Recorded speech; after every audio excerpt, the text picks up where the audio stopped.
Welcome to the grand unveiling of Exchange Server 2016. Today we'll introduce you to the newest member of the Exchange family and give you an end-to-end view of what's new. I'm John Orton, Director of Exchange Marketing. Your other tour guides today are Kip Fern, Program Manager Lead for the Modern Attachments team, Alan Philish, Outlook and OA Product Manager, Rocky Messing, VP of Customer Solutions from Equivio, and Kareem Batish, who goes by many titles, Group Program Manager of the Exchange Mailbox Intelligence team, father of Outlook Web Access, father of Dragons, inventor of OA S-MIME, the brains behind Exchange Web Services, the creator of the Exchange Managed Store, and killer of every Exchange API not worthy of our developers. As you can tell, we wrote our own intros. Our goal today is to satisfy your curiosity about what's in this release, but we only have 75 minutes, so I'm sure you'll be hungry for more. Throughout the presentation, we've got pointers to sessions where you can get double-click info. We got a lot to cover, so let's get to it. But first, the obligatory caveat slide. This is a futures presentation, and the product is still baking, so our plans may change as we approach release. The details of pricing and licensing are still to be determined. Some of the screenshots you see have been enlarged to show texture, and don't try these demos at home. Use only as directed, etc. Here's our vision for Exchange Server 2016. You'll hear about specific investment areas in a moment, but this is what we plan to ship in a nutshell. We want this release to be the best performing and most reliable version of Exchange ever, with fault tolerance and self-healing capabilities baked into the system. For that, we need an architecture that is rock solid, an evolution and refinement of what we shipped in Exchange 2013, with an emphasis on simplicity. We want this to be a messaging foundation that not only meets your organization's current needs, but as you think about the future and during the lifetime of your Exchange 26 deployment, your future might be 100% on premises. Or you might have a merger, an acquisition, or a partial move to the cloud. So hybrid capabilities should be baked in and native. It should also let you keep all your user mailboxes on premises while tapping into the cloud to enhance that environment. And finally, we want it to integrate with other products like never before to deliver outstanding user experiences. Gone are the days when it was good enough to just innovate within the product boundaries of Exchange. The next wave of improvements to productivity require Exchange to be integrated with other technology like never before. And this is not just about other Microsoft products, but integration with third-party apps and services is also vital. The story of Exchange 2016 begins in the cloud. As most of you know, we have one Exchange team delivering innovation to cloud and on-premises. We have a release process that lets us light up features in Office 365 and then learn from usage of the features and feedback there, then iterate and improve them, and finally to package up features for on-premises release. And here's how it works. When a feature has been developed and tested, it rolls out to Office 365, first in a Microsoft dog food environment, and then to early adopter customers, and finally to the customers in general. And feedback begins pouring in. Telemetry on usage, feedback from end users and from IT, support data, and so on, from a base of millions of mailboxes worldwide. We use that feedback to improve the feature, and that process of refinement continues week by week, month by month, based on real usage. And now as we approach the release of Exchange Server 2016, an important phase of validation begins. Because although Office 365 has big scale and great coverage in terms of geography, size of businesses and industries, in terms of server hardware, topology, storage, et cetera, it's not diverse at all. In fact, just the opposite. So in order to bring this release on premises, there's a lot of validation we need to do to make sure that it's on-prem ready. And so that process includes test topologies in labs, automation, et cetera, also early adopter programs, Microsoft dogfooding on premises. And since the launch of Exchange 2013, we've been refining and improving that process, and we're expanding that effort in this release. So in summary, many of the features that you'll see today will be familiar if you've been following along what's happening with Office 365, and that's by design. The back-end code, like transport and mailbox, has been proven at scale, hardened and refined, and the end-user features we're delivering have been born in the cloud. That's why we expect this to be a rock-solid release, both in terms of performance and reliability, but also in the completeness and usefulness of the features that we're delivering. Here's where we are in that journey toward launch. After 2+ years in that Office 365 innovation loop, we're in the process of on-premises validation. The first Exchange 2016 mailbox was deployed back in November in a Microsoft on-prem dog food environment, and we have a few hundred brave souls at Microsoft already on Exchange 16 on-premises. We're ramping that on our way to 10,000 on-premises Microsoft dog food users by launch. In February, we kicked off a technology adoption program for customers and partners. This is all about putting the 2016 bits into production environment and getting feedback across diverse topologies. And the TAP is expanding. So if you want to be part of the fun, you can swing by the expo floor, and we actually have the TAP crew in the back that can tell you more about how you can participate. This summer, we're going to have a public beta, and then all of this culminates in a final release by the end of the calendar year. So today we'll tour 5 categories of innovation that make up Exchange Server 2016, starting with better collaboration, including a new approach to attachments that helps get rid of version control nightmares. A smarter inbox, one that's more personalized and more helpful. Mobile productivity, making email on phones and tablets better so you can get more done on the go. And then specifically for IT, enhancements in the modern data center with architecture improvements that make it easier for you to run Exchange. And finally, security and compliance, expanding Exchange's built-in protection, legal and regulatory capabilities. Let's start with document collaboration. And the tools for collaborating on documents have come a long way, but most people still collaborate on documents by emailing them around. Why is this? Well, it is the simplest way to start collaborating. And sometimes it works out fine, but things can go sideways quickly whenever you have multiple people that need to be in a doc working at the same time, or when the group of people is large, or when people just make mistakes like replying out of order.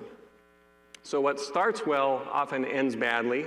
You've got multiple versions of the document in your inbox. You have to rationalize and merge together a bunch of conflicting changes. It's no fun, especially when you're on a deadline. The tools to solve this problem are already available in SharePoint, but people have trouble remembering what the SharePoint URL is when they need to go and add a file, or they try it out and then they get bitten by permissions problems and they go back to what is easy and familiar, at least easy at the start.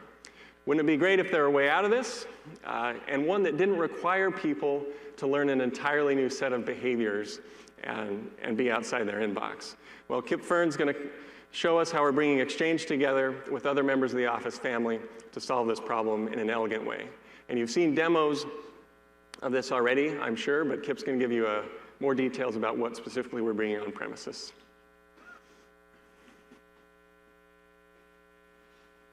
All right, thank you, John. Before I dive into the demo, I want to give you a peek at the infrastructure powering what you're about to see. I'm using a fully on-premise environment. That means it's an Exchange 2006 server, talking to a SharePoint 2016 server, talking to a Office Web Apps 2016 server.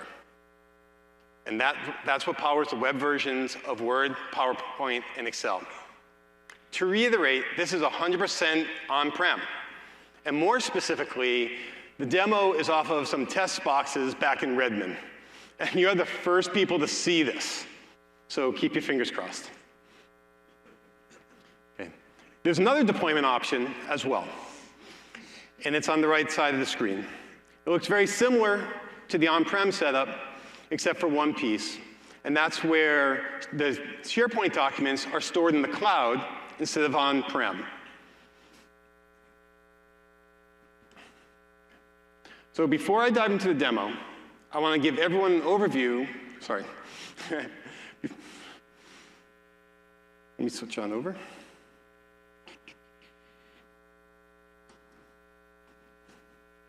Oops.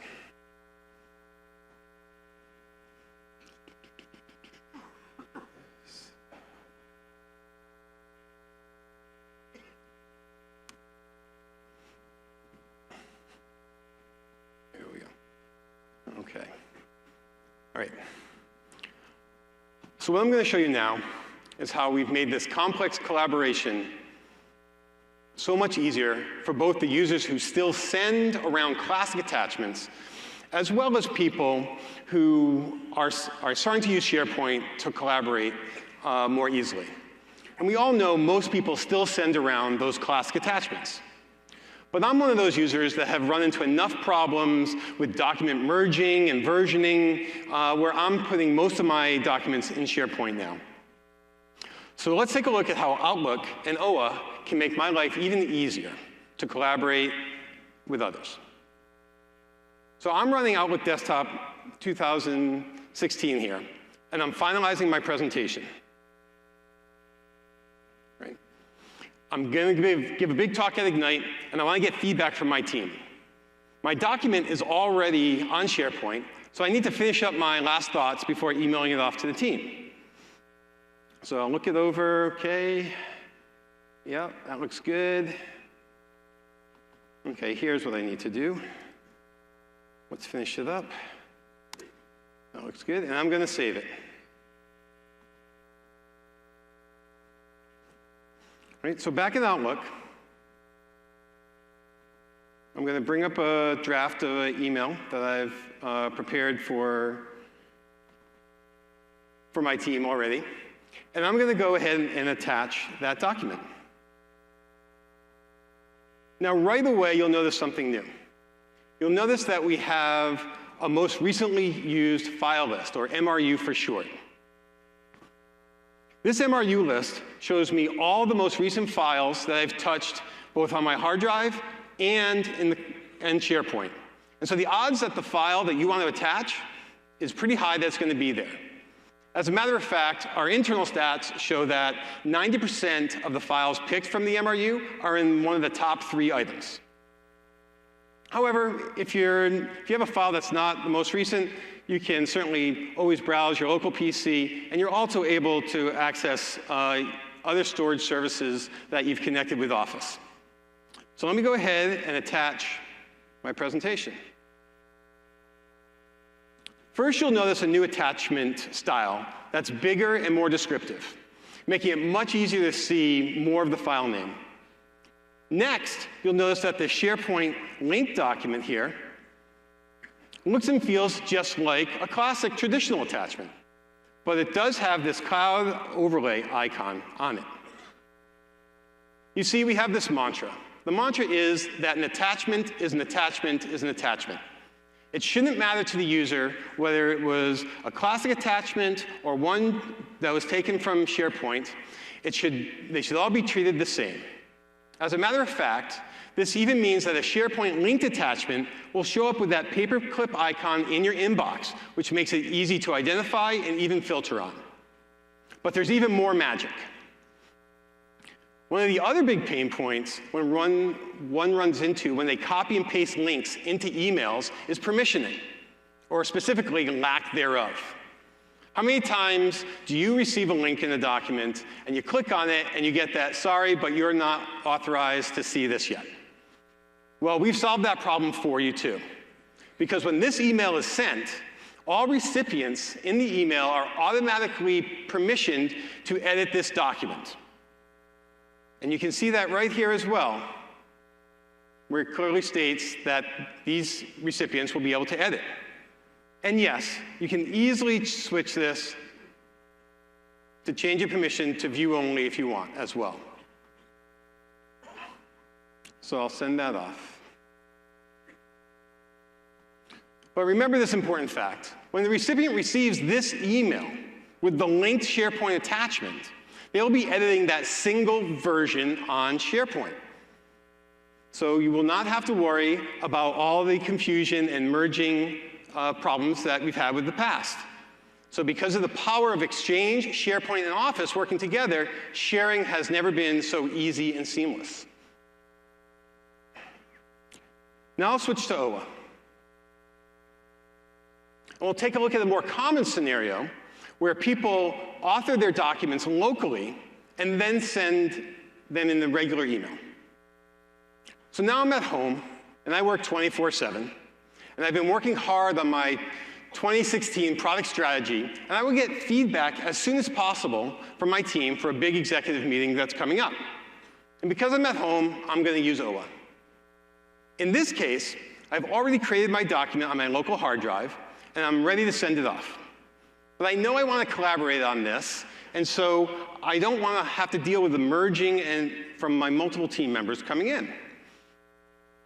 So I have another draft ready to go. Oops. This could be the VPN connection. As I said, I'm connected to an actual test server back inside the firewall in Redmond. All right.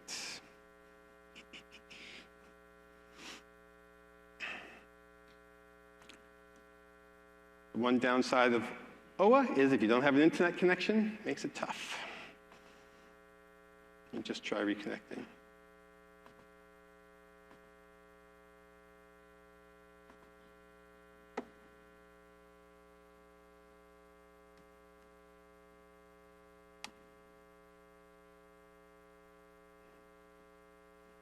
All right. Okay, we'll see if that comes back in. So in OWA, if I go to attach a file, yep. Let's see, all right. We'll see how this goes. So when I go to attach a file, the options in OWA come up and let you. We'll give you two options here. So as I said, I have a file, I'm attaching it to my email, but I want to share it collaboratively. So OWA now presents me with an option to automatically upsell it into SharePoint for me. So when I click on that file, showing you the great error handling capabilities when you're disconnected. That's what this demo is all about.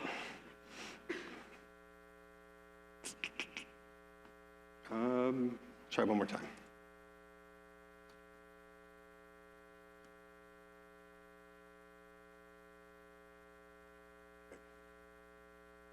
Yeah, I think we're in there. Let's try one more time here. There we go. All right. So you saw part of that flow where it's easy to be able to upsell a Classic attachment to make it one of these SharePoint linked files, and you'll be able to send it off. Okay, so part of what we're doing is bringing all these features from Office 365 onto on-prem. As I said, this is working off of the servers back in Redmond. But one of the pieces also that we'll be showing here is being able to show both a Classic attachment and one of these Kali docs working together. But on the receive side, what happens when I receive one of these emails here? On the receive side, I can go in, and in this case, I'm going to look at a Classic attachment, and I get to view it in my side-by-side mode now. So when I'm viewing in my side-by-side mode, I get to see the context of the email in conjunction with the actual attachment itself. And I don't have to Alt-tab the separate windows around and getting all confused. And on top of that, when I want to reply to this message, we have a new edit and reply flow as well. So when I click edit and reply, what's happening is that a new attachment is being created, a new reply is being created, and they're being put together automatically for me. And I'm being able to actually edit my document still in my side-by-side view. So I can come on in here, I can make changes to the doc,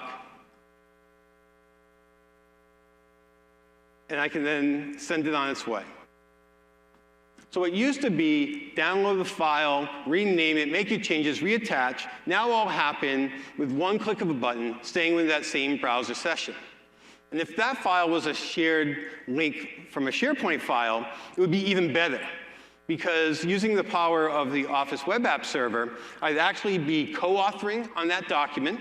I could also use the rich clients to edit that document as well. And as was just announced, I can either co-author on a Word file as well.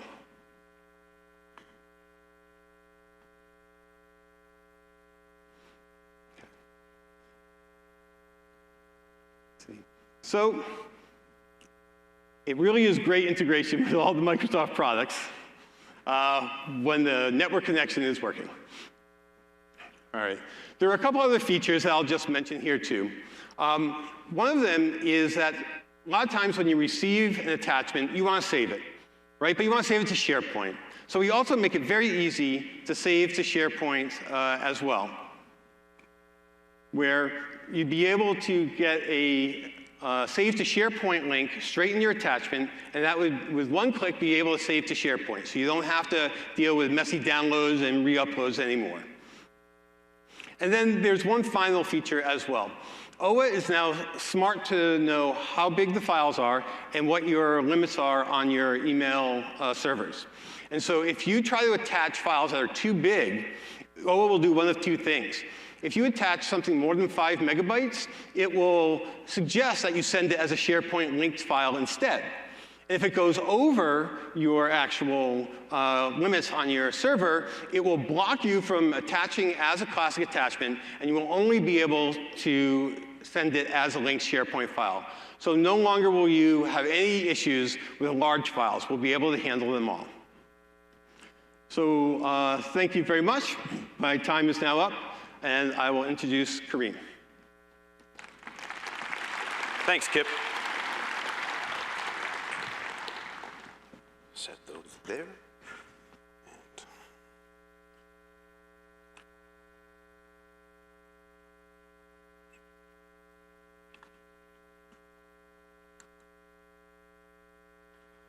All right, when John asked me to come out and speak, I only agreed to talk about very deeply technical things. And so the first set of slides, the draft that I gave him, he said would cause nosebleeds. And so he was pretty unhappy with what I presented. So I've toned that down a little bit. And he instructed me to deliver something he called factoids. Introduce your area with factoids. I'm not quite sure what those are still. But this is my attempt to please my colleagues in marketing. And so we always talk about information overload.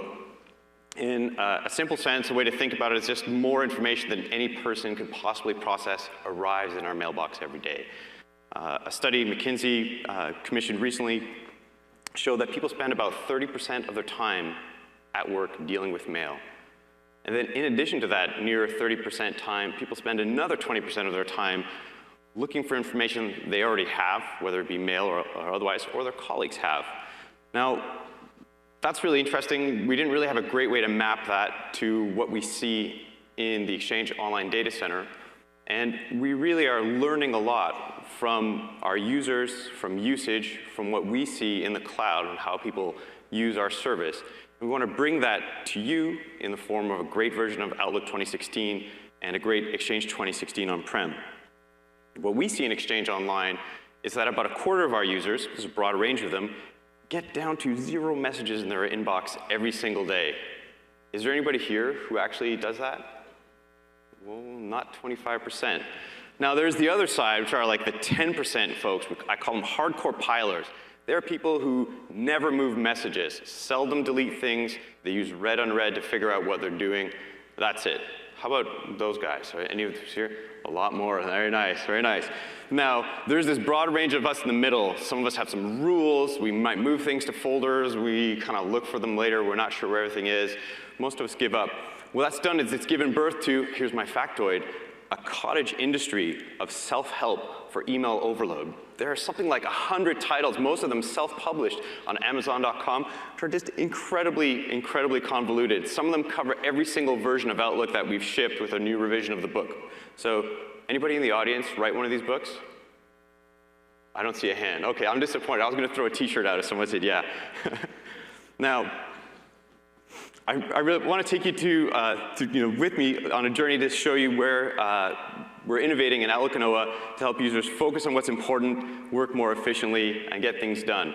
Now, part of the learnings that we take from Exchange Online are really inspired by theories and science around decision-making and cognition.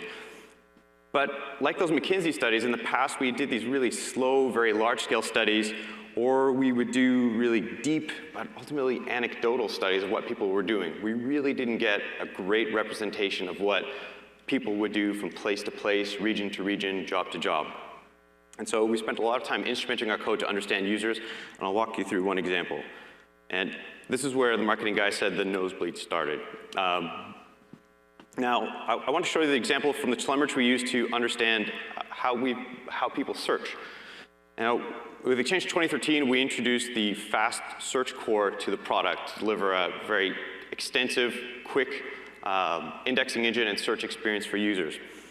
And we really doubled down on that by instrumenting Outlook, Outlook Web Access, web services, the fast stack, our storage engine and query processor, to understand not just how fast queries were, but whether they returned any results and what kinds of characteristics represented users' queries. Now, there's a whole bunch of questions we've asked. And one of the simplest ones was, well, how do users start to search? What do they type in before they hit enter? Now, in Exchange Online, we have a really broad range of users.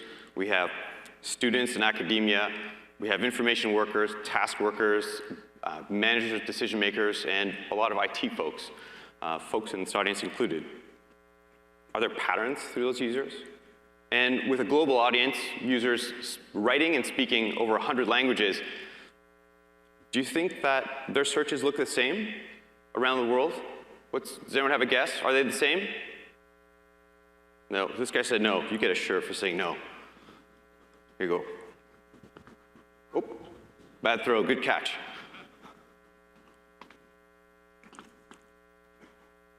Well, it turns out they kind of are. We analyzed somewhere close to 600 million queries over the course of a year and found that most people search for just one word.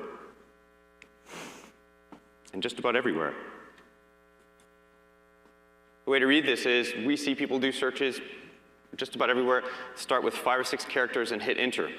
One regional difference that we see is in Asia, people speak in languages that have more symbols in them. People are doing 1 or 2 character searches. And as you think about that, you say, geez, everyone is kind of doing the same thing. And as you look at the graphs, you'll also see that there's a couple of bumps on the way. And what we figured out was that the users who are doing more advanced queries are typing in to or from, and then a name, just 5 or 6 characters, and then doing a search. Now, there's a huge variance, a huge range in the number of queries any one user does in a day. Whether people are filers or inbox zero folks or pilers, as users get bigger mailboxes, they search proportionally with the content of their mailboxes. When users do a search and the results are coming back, whether they be 200, 300, 400, users never click on that go find more results from the server.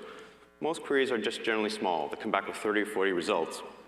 And what we see is users will repeat and iterate on the same searches over and over again, often spending minutes to find the right answer for what should be a simple query, 5, 6 characters. And with all of this, 1 in 8 of every query that users type return no results. And that's not a bug. They just don't match anything in the user's mailbox. So what do we do with this information? How do we use it? How do we build better products with it? Well, The design engineering team spent a lot of time understanding the science behind how users make decisions, how people think about things, how they react to the user interfaces. We know that the time it takes to make a decision is proportional to the number of choices a user might have. We know that to complete a task, the amount of time and effort increases with noise and decreases with more context and clarity. We know that it's a common tendency to place importance on the first results seen, even when they're wrong. And last, we know that people are better at recognizing the thing they want than remembering and trying to synthesize it.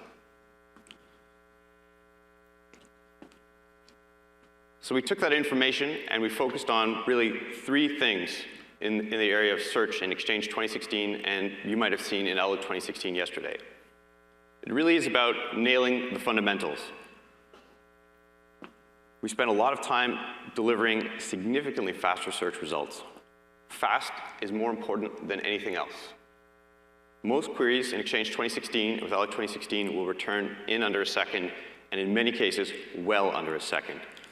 What that means is the cost to iterate, to try new things, to add clauses to your search doesn't have a penalty of taking a really long time to get those search results. That's really the foundation of everything we've done in search. What it's allowed us to do is change the architecture of the product such that when Outlook 2016 is connected to Exchange, it goes online to get search results. That means it uses the power of the server, not just what's cached and indexed locally, to get results. That's pretty wild, right? Outlook with a sync slider defaults to about a year of results. Some people will pick 2 years, but all of us will have mailboxes with data that stretches longer than that. Everyone has longer than 2 years of data in their mailbox, right? Yeah. Yeah. I have something back to 1997 when I started at Microsoft. I somehow managed to escape our retention policies. Now, what that gives users are more accurate and complete results. So the idea that you start up Outlook, you connect in, you can instantly start searching, get really fast results independent of whether Outlook's still downloading stuff to the cache, only has a tiny cache on that portable device you have, or you have a massive mailbox online or on-premises. The third area that we've invested is really in getting valuable results. And we tried a whole bunch of different things over the course of experimenting in Office 365, providing dictionaries of keywords, industry-specific things, and in the end, nothing worked quite as well as delivering suggestions and context that are informed by data in the user's mailbox, the people they communicate with, and ultimately the queries that they've performed in the past. And so with 2016 in Outlook Anoa, you get search suggestions, and those include also fuzzy matches. So what you'll see is when you start typing in the query box, you'll see a set of results that come back with terms and keywords that come from content in the mailbox that the server's indexed. In addition, you also get matches of people that you communicate with regularly and frequently, including matches that have been misspelled. And I'm, with my name, frequently a, let's say, subject to people misspelling my name, but I do just as often, I'm sure, as people do to me. And so if you're off by 1 or 2, you'll end up getting a proper suggestion that matches the name of the person you're trying to find. We've also added support for intelligent search refiners. That is, a way to filter and scope down the query and get really quick results, showing the content in your mailbox that essentially pares down things to the most relevant to you. So what you'll see are the top N folders, top 5 folders with content that match the query, the top N users or mailboxes or source email addresses that match the query with, without attachments, and date range. So as you click through those, you'll quickly see updated results scoped to just there, so that users don't have to go and figure out advanced query syntax or KQL or what have you for the discovery experts. Last but not least, you can search calendars in Anoa. I'm going to switch gears for a moment and talk about Outlook add-ins. In the past, we talked about add-ins as Outlook applications. In 2013, with the wave of Outlook and Exchange we released, we introduced this concept of building HTML apps that could extend Outlook. And you might have seen a couple of examples of those with the Uber app and perhaps some of the DocuSign, Boomerang, Do.com stuff over the last few days and including last week at Build. These apps allow app developers and in fact line of business developers to integrate with Outlook and deliver a fairly engaging experience. In 2016, what we've done is add additional integration points for those applications. The feedback we received from developers was that their apps weren't discoverable enough. In SP1, we added the support to extend composing mail, so you can go as a developer and use your HTML add-in to extend what was in the body of the message or extend content on the message. And in 2016, we've added some extension points in the ribbon. So when you're reading, consuming, or composing content, you'll be able to, as a developer, line of business or professional, add extensions to Outlook, add extensions to the content of the message. The app bar, which was somewhat buried as you're dealing through conversations, was a fairly limited way for applications to interact with data and users. In 2016, body text will be highlighted, and the user can essentially hover over or click, and the applications will pop up over an inline content. And last but not least, applications can pop open a task pane to the right of the content during compose or read to extend content to the message. And I believe you guys saw a demo of this. Sorry. Now, one of the pieces that was kind of tough about extensibility for on-prem in the past was that an administrator had to take the application and provision it to users, or users had to go to the App Store to load those applications into their thing. There was some admin control, some toughness there. 2016 introduces the ability to sideload applications. Essentially, you can mail an XML file or point a user to a share or website with an XML file to deploy that line of business application very, very quickly, allowing you to get apps out to the users and try them out as fast as you produce them. Now, that doesn't mean that we've changed any of the admin controls. The admin controls, as before, allow you to install apps in the marketplace for individual users or your entire org, or restrict users' ability to install those applications or, in fact, sideload them.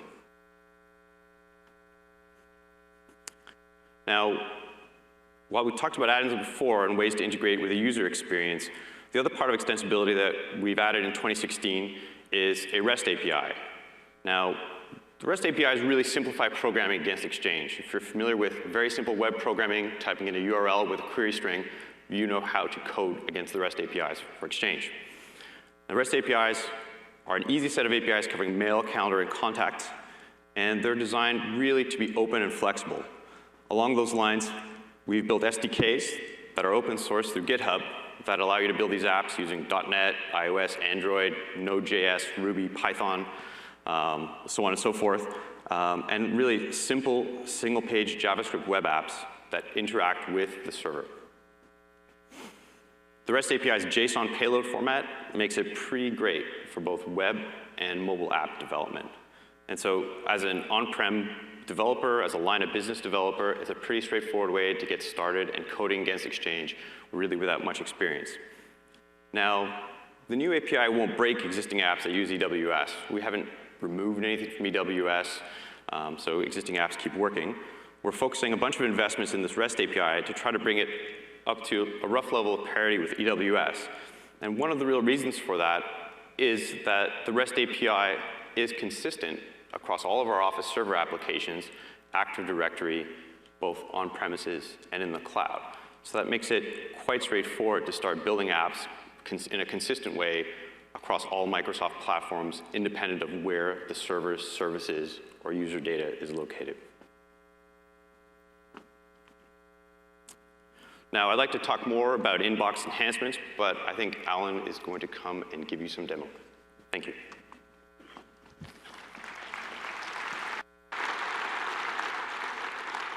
Thanks, Kareem. So I'm going to take you guys through a quick look at the improvements we're making in OA for Exchange 2016 to make an even richer, modern experience for Outlook on the web. So I'm going to go rapid fire through some features, so strap on in. So you'll see here we've got a beautiful new Outlook experience. Obviously keeps the familiar format of Outlook, but delivers a beautiful and simplified UI. You'll see I've got at the top, I've got my new action pane, where you can do things like search, create a new mail, reply. Let's go to the common things I'd want to do on email. You'll see I have a couple new ones here as well, though. I've got this sweep feature. Sweep is actually something we brought over from Outlook.com to Office 365, really one of our most beloved features. Which allows me to quickly, it's really an evolution and simplification of mail that allows me to move all mail out of my inbox from a specific user, or my favorite one here is this third one, keep the latest one and delete the rest. We call this the newsletter feature. I've got a couple other new actions like my one-click archive, which is one of my favorite. So as I archive that, and one of these ones that you never quite realize you missed so badly was actually an undo button. It's one of those ones I really, really appreciate. So we've also made some improvements to the message list here. So you can see as I start to scroll down, I've got these hover actions, which we've had, but we've got a new one here on the end. It's called pin.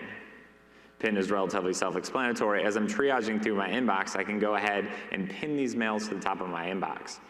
And so as more and more mail comes into my inbox, these stay right at the top so I can make sure these don't get lost in the clutter that I have in my overcrowded inbox.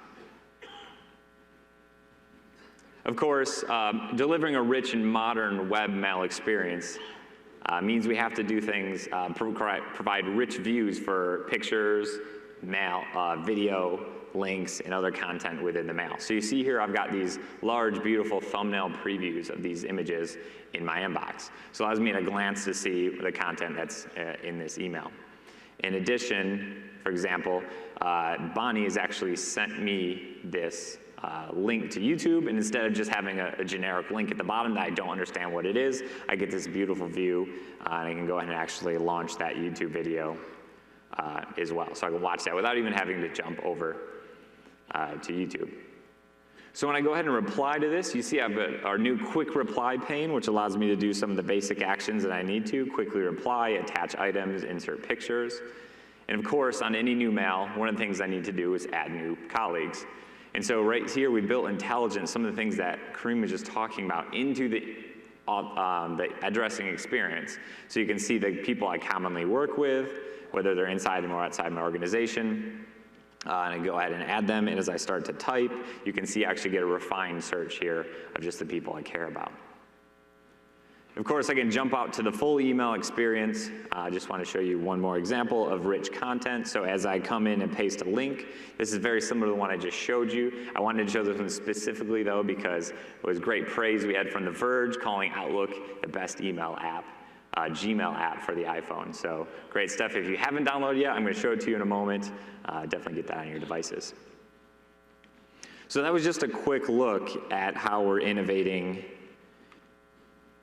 in the inbox to deliver a more richer, modern webmail experience. So now we're going to switch gears and actually talk about the third area of innovation we're bringing to Exchange 2016 to really help end users be more productive. And that's delivering Outlook across all your mobile devices.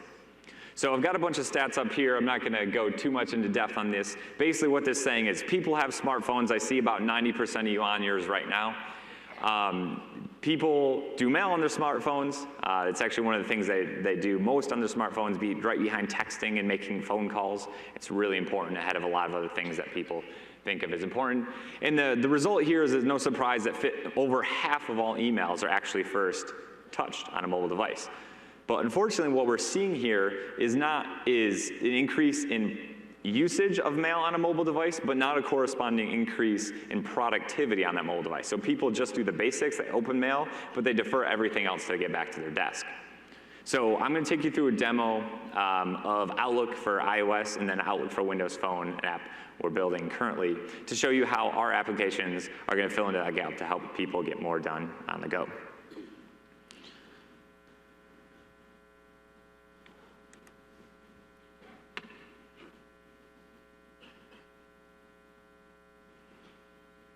So here I am in Outlook for iOS. You notice really quickly across the bottom, I've got my mail, calendar, files, and people. The integration of all those services together, what Outlook is able to provide, is really what's going to allow us to help users get more done on the go. So here I'm in my inbox. As Kareem had noted, there's a bunch of email overload. Lots of people have too many messages in their inbox. So we've provided 2 tabs to help users deal with this. So we've got the Focus tab on the left here, and on the right side, we have our other. So Focus is the email I care most about, email from my colleagues. As I jump over to the other tab, you see things like newsletters, distribution groups, system notifications. For example, this Blue Apron mail, if I no longer want to receive these, I have a quick option to one-click unsubscribe, remove this from my inbox, and delete all future mail as well. So a rich way for Outlook to help you focus on what's important. So as I'm starting to triage these mails, you can see of the swipe gestures, we've shown this to you plenty of times, so I'm not going to show it again. But really, again, the key takeaway here is that we provide customization ability for all these swipe gestures. So there's 7 options you can do. So whatever way you manage your mail, as Kareem said, if you're a filer, if you're a piler, you have the options to set your swipe gestures to match your email habits. One of the ones that's most important and unique about Outlook is our schedule feature. So this is not actually scheduling a meeting, but what this is doing is saying, I want to temporarily remove this mail from my mailbox, have it leave my mailbox, and return at a time that's more convenient. So in this case, I know I'm not going to deal with this mail till tomorrow. It's probably not important right at the moment. I'm busy prepping for Ignite, so I'm going to, hey, just remind me tomorrow morning, removes it from my inbox, tomorrow I'm going to get it back, and I'll deal with it then. And of course, the other thing you need in a crowded inbox is the ability to search. Kareem talked about this as well. I'm not going to show you a search demo generically, but we have search built right in here into the application. We've got a couple other takes we've done on this as well. So here we have a quick filter, which allows me to quickly sort across my mail. For unread, flagged, I can find just the mails that I need here.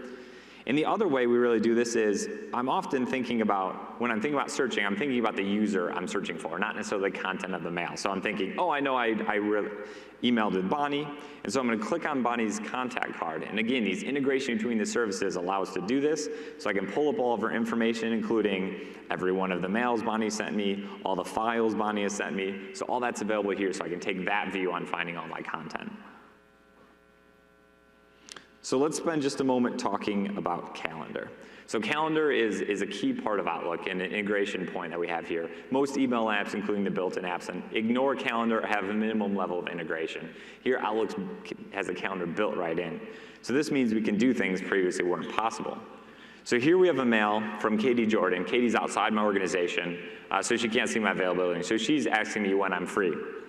So I'm going to go ahead, and normally I wouldn't be able to respond to her because by the time I jump to my calendar app, try to find out which days and times I'm free and have to type all that on my device, it's probably not worthwhile use of my time, so I'll wait till I get back to my PC. Instead, in Outlook, I can now do this. So I'm going to click this send availability link, and she's asking me to coffee. So I'm saying, hey, in the afternoon here, I'm free at 1 o'clock tomorrow, and Friday, maybe I'm free a little bit later in the afternoon. And with just a couple clicks, automatically put this information. Did I hear a clap somewhere? No? Okay, awesome, cool. So put this information right here in my inbox in just a couple clicks, something you wouldn't have been able to do previously. So I'll just show you one more quick thing. Again, I'm trying to do this rapid fire so we can get as much content in as possible in this demo. This is just a calendar view, all the event details. Just show you we've really improved this. If any of you downloaded the application since we launched, this is one of the big improvements we made just recently.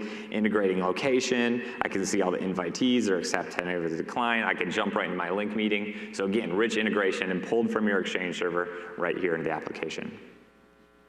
So now I'm going to jump over to Windows 10. While I'm doing so, I just want to make a quick note. A quick note about IT controls. So this application, excuse me, let me get logged in first. So this application, the iOS and Android applications leverage a cloud architecture to power a lot of the foundational features of the application. Things like Focus Inbox, Search, one-click unsubscribe. So we're working quickly to move that over to Azure and Office 365 right now to take advantage of all the security, legal, and compliance controls there.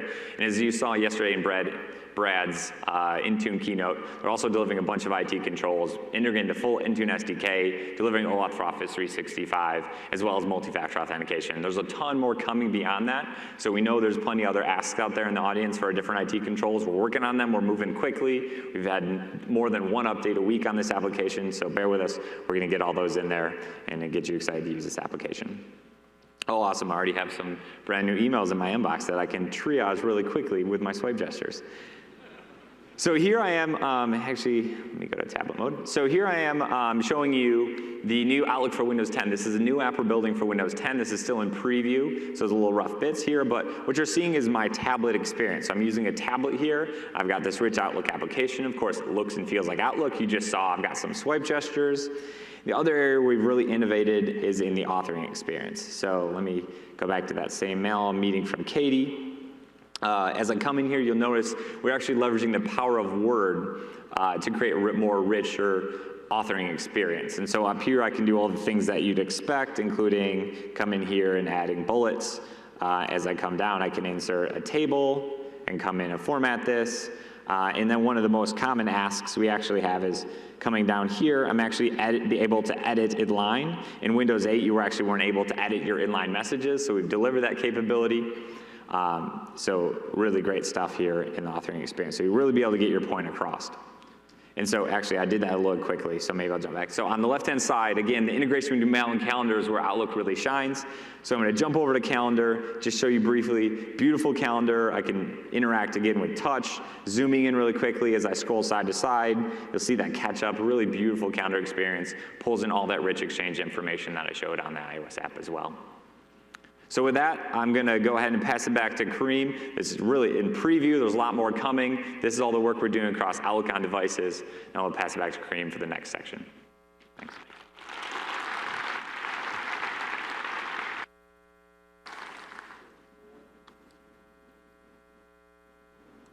Awesome. All right. I'll stop talking about the client stuff and focus on the server. Yeah, hey. But I am going to give you one more factoid. They are making me do it. Study done late last year by the Pew Research Center found that most workers still list email as the thing that they miss the most from work, where they absolutely need it more than the internet, land phones, cell phones, and just about anything else. And it's not a surprise. And the comparison they made, which is the interesting one, is that email continues to be a digital artery for an organization. That artery, bringing oxygenated blood to the brain and the body. And if you've ever experienced an email outage, know that it is something akin to an organizational heart attack. Now, I want to talk about our scale in the data center just briefly, with really only one intention. In order to run a service the scale of Exchange Online, 50,000 Exchange servers, millions of failovers a month, hundreds of servers failing, thousands of disks, more than 1,000 site resilience operations a month. We're rolling out upgrades and patches all the time and adding thousands of new servers, all with above 395 availability. It would be impossible for us to do that with a bunch of scaffolding, some other product built around Exchange. We've taken our knowledge and experience, the things we've learned, and built this feedback loop. And if you go to Vivek's talk this afternoon about how we run the data center, you'll see some of the engineering feedback in there. It would be impossible to do that unless we built it into the core product. And that core product we ship with Exchange 2016. So I'll cover briefly a simplified architecture that we use, how we bake in performance, reliability, and then touch on some enhancements we're making to cloud and hybrid connection options. Now, the architecture 2016 really is an evolution and a refinement from 2013. What we've done in our setup is formalize what we continually recommend in our preferred architecture model that we've been doing for the last few years. The main thing that you'll see out of the box is that we've combined the mailbox and client access server roles. And what that does is it gives you a set of building blocks for which you can deploy and scale Exchange as we do in the data center. It also is simple to deploy with a 2013 environment. You can start adding DAGs, you don't have to change namespaces, start moving or creating mailboxes in those places, and users will be able to connect, and you're off to the races.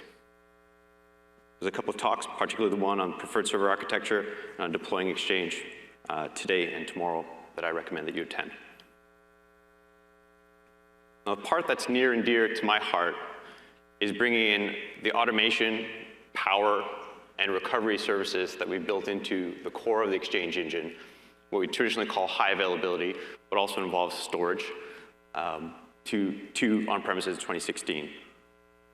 Some of the functionality that I'll talk about has started to be introduced in the product in this cycle that John talked about earlier, which is as we check in changes, stabilize them, make sure they work great, roll them out, run them for months in the data center. Some of these changes you'll probably have started to notice in Exchange 2013 CU7 and onwards, and we're going to continue rolling these changes and rolling these improvements as we make them into Exchange 2016 and for the CUs that you'll see. In 2016, some of the things that you'll get out of the box are a great feature we call database divergence detection. The way to think about it is there's often sets of corruptions that we either simply don't know about yet, haven't fixed, get introduced through controller failures, battery failures for storage caches, firmware bugs, memory corruptions. What DB divergence detection does is provide a continual stream of knowledge around all copies of a database to make sure that they match each other exactly. When a failure is found, that copy is reseeded, and whether the bug exists or not, the data is recovered, redundancy is made whole again, and users and you don't lose data. We introduced a concept called loose truncation. And the concept of loose truncation is one that we had to deal with in the data center. What used to happen was that if you took a copy of a database or a server offline for a really long time, the other active and passive copies would end up building up a long set of logs to play back to that offline node, eventually running out of disk space.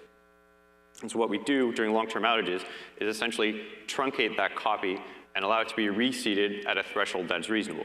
So essentially you can take copies out for a while and not have to worry that your system is going to somehow fall behind and you'll worry about a database dismounting. We've also added support for REFS, introduced in Windows 2012. It provides a more robust and resilient file system. It decreases the number of corruptions you see in volumes on the system. And so it reduces the need to rebuild systems, rebuild disks, and reseed copies. We've also made some pretty significant investments in faster recovery. A system is really only highly available to users if the failures or switches that you make are fast. Now, what you'll see is that the vast majority of the time, most failovers will take under 18 seconds, server to server. That's what we measure in our data center, and that includes 95% of all of the failures that happen. The 50% or average is somewhere below half that number. And so clients, when there is a failover, often don't even notice. We've also made sure that site resilience, one of the core pieces of our high availability story, is even faster than before.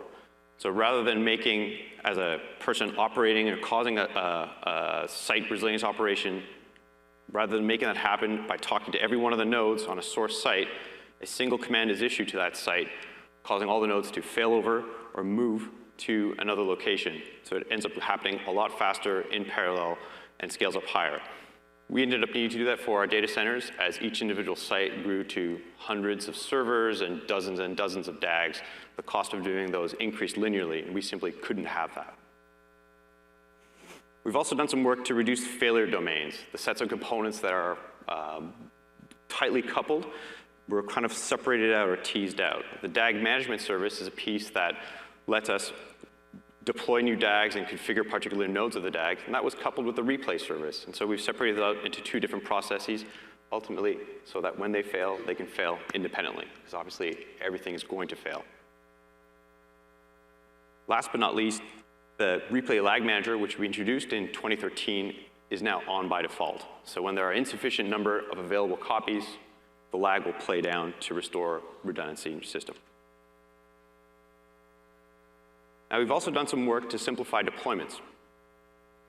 We introduced the idea of supporting DAGs without cluster administrative access points. The idea that while there is a max actives, there's a max preferred actives.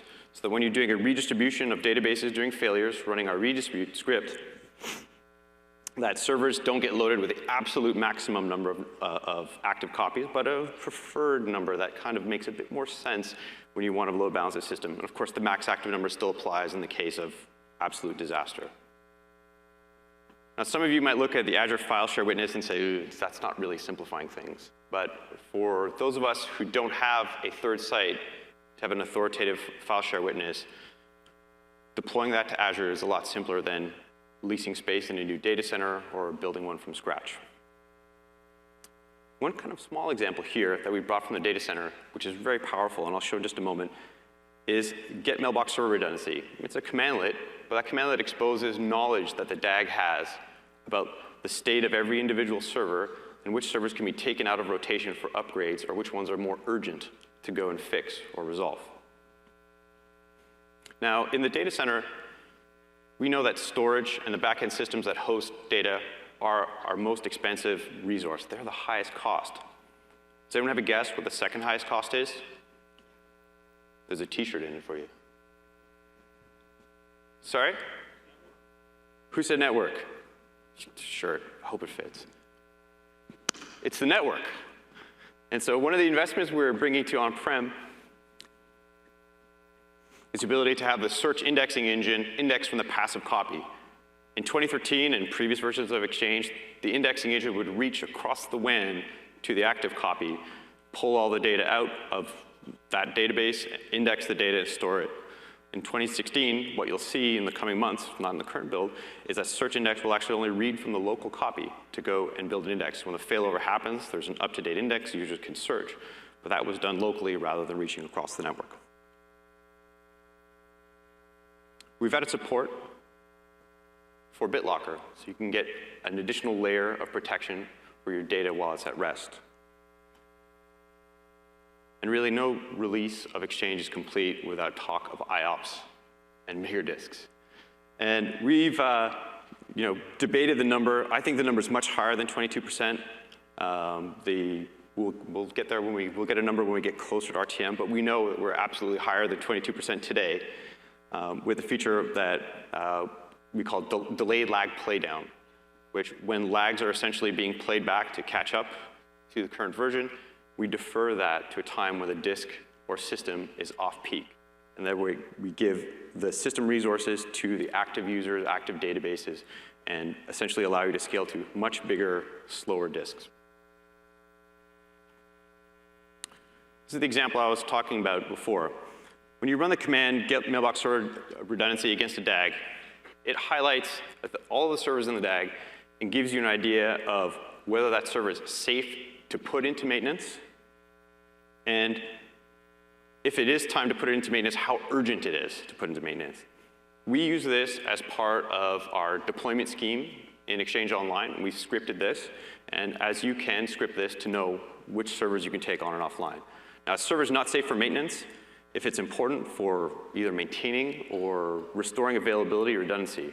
Essentially, don't take those servers down. Now, when you look at repair urgency, servers are prohibited if taking them down will cause an outage or a data loss. They're critical if it's for restoring a second copy. They're high if it's restoring a third copy. Fairly straightforward, but incredibly powerful and should make life and maintenance of Exchange much easier. Now, I'll touch briefly on some of the hybrid enhancements. Hybrid is important to many organizations to get the best of both cloud and on-prem. And even if you can't go to the cloud or don't want to go to the cloud now, within the life of an Exchange 2016 deployment, it's fairly reasonable to consider that you might. And so Exchange 2016 on-prem ships cloud ready.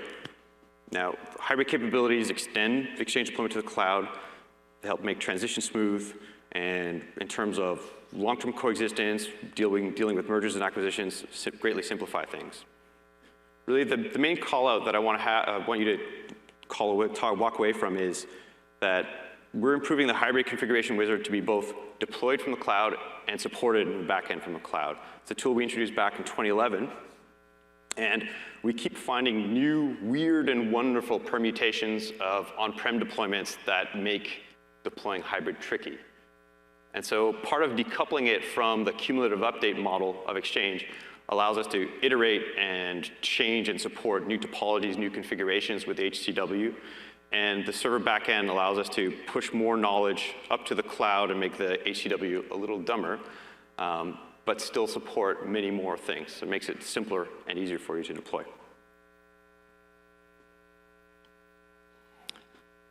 There are always going to be organizations that don't move to the cloud, aren't ready to move to the cloud, but that doesn't preclude leveraging the power of the cloud in an on-prem deployment where mailboxes are there.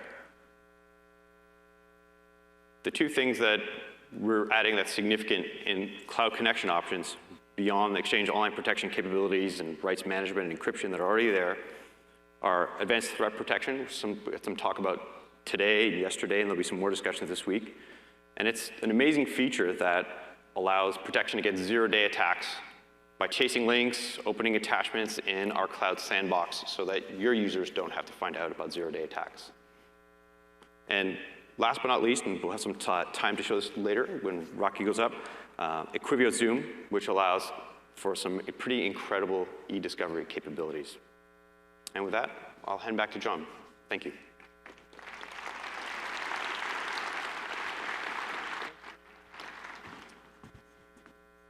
So as important as it is to keep email up and running, today your responsibilities in IT go far beyond that. You have responsibility to safeguard email data, to protect sensitive information from falling into the wrong hands, and to preserve email data and make it discoverable when the need arises because of litigation. And the pressure and the trends here continue. The threat of data loss and data breach is growing. There's actually, this is tracked online, how many breaches occur and how many records are exposed. You can see that nearly a billion records just in the first 9 months of last year, and litigation just a fact of life for most businesses. So what we're doing in Exchange 2016 is we're building on the data loss prevention, auditing, and e-discovery capabilities to put tools into your hands to manage this problem. Most of you are familiar with DLP, one of the marquee features of Exchange 2013. In Exchange 2016, what we're doing is extending DLP capabilities by adding more sensitive information types to Exchange.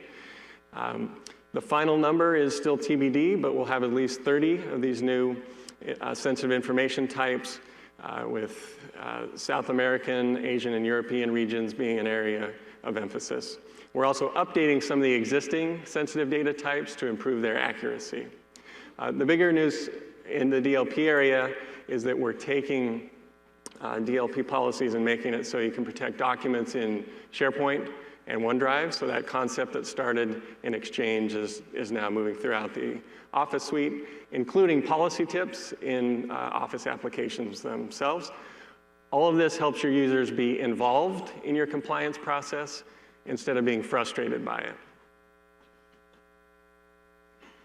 Capturing audit log data so that you can investigate who did what in your email system is often required by regulations, and even if it's not required, it's a good idea. Today in Exchange 2013, there's 3 different types of audit log data you can capture. Non-owner mailbox access, so when you have delegates or administrators accessing other people's mailboxes, it records their actions. Owner mailbox access, not used as commonly, that logs actions as people are accessing their own mailbox. And then administrator actions, which logs every commandlet that is run by administrator in your environment, including those run through PowerShell, as well as through the Admin Center UI. So those 3 categories already cover pretty much all the user and admin activity that's happening inside your Exchange organization. So in 2016 builds on that foundation and makes some improvements. The architecture is being updated so that audit logs aren't embedded in individual mailboxes across the organization. That's how audit data is stored today. So they'll be stored in a centralized audit reporting mailbox for the organization. That makes it easier to do long-term storage of that audit log information with immutability. And it also makes it easier to run reports and export data. So Exchange 16 will have improved reporting and search UI so that you can search across all the mailboxes in your organization for auditing actions, not having to pick a mailbox first to do that search. The other thing that's new is that the structure of the data that is being recorded is updated, the schema, And Office 365 is going to use that same new structure. So that's useful if you're in a hybrid environment, and it's also important as third parties develop reporting tools and analysis tools on top of this. They'll work in both places. Finally, in the area of e-discovery, full-fledged e-discovery was a key feature of Exchange 2013. You asked us to make e-discovery search faster and more reliable, and so we're overhauling the search architecture to accomplish that. Previously, the way search was done was a synchronous operation, and it was not very fault tolerant. And so we cooked up a new architecture that's asynchronous and decentralized, so it distributes the work across multiple mailbox servers, and they retry if the servers are too busy. And by spreading that work across the servers, we've seen dramatic improvements in both search speed and also the reliability of it as we've begun rolling this out to Office 365 customers. You also asked us for the ability to take public folder data and put that on hold to preserve it as part of your archiving and make it discoverable with our e-discovery tools. So we're adding that as well.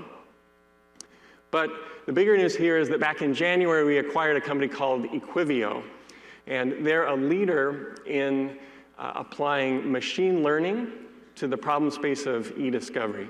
Their tools are well recognized in the legal industry and the courts, and this Zoom technology is really cool stuff. So I'm going to have Rocky come out and give you a taste of what this is. You'll be able to take on-premises data, do an initial cut with the built-in e-discovery tools, and then export it into the cloud to do some of the things that you're about to see.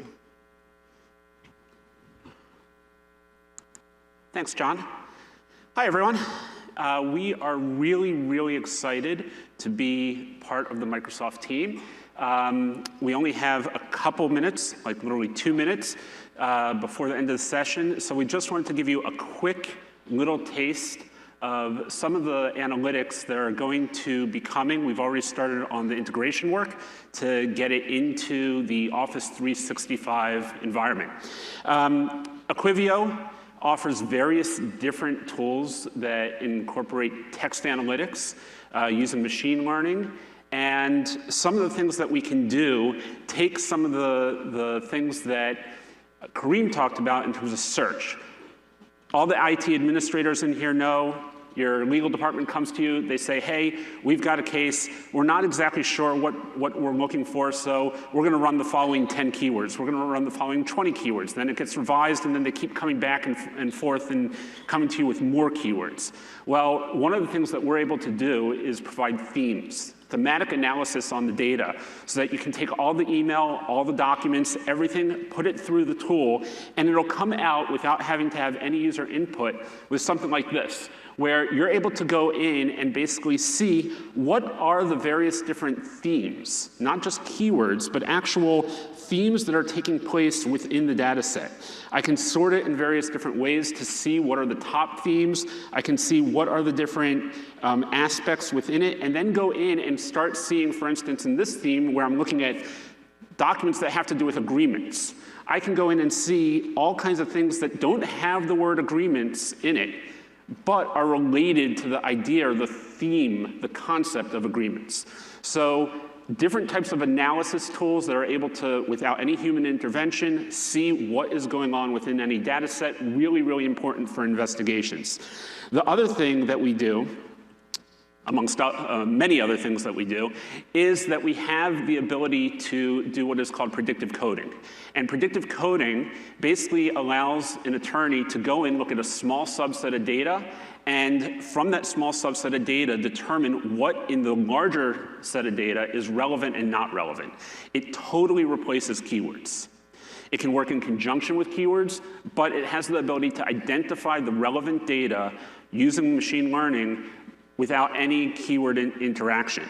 And what that ends up, the bottom line of what's really important is that you're able at the end of the day to come in and say, what percentage of the data do I actually have to send out of my environment in order to have it reviewed by the attorneys? Review is the most costly part of the e-discovery process, up to 70% of the costs, with an average cost of $1 million in a large organization per e-discovery case, almost 70% of that cost comes from the review process.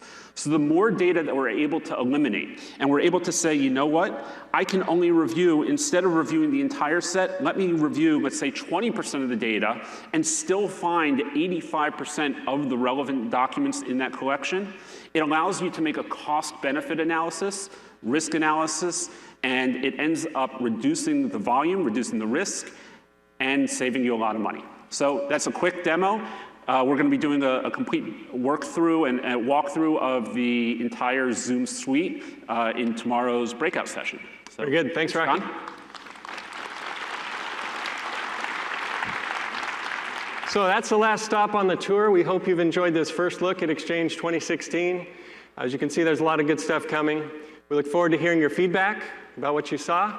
We can't wait to put these features in your hands. Thanks a lot. Have a great week at Ignite.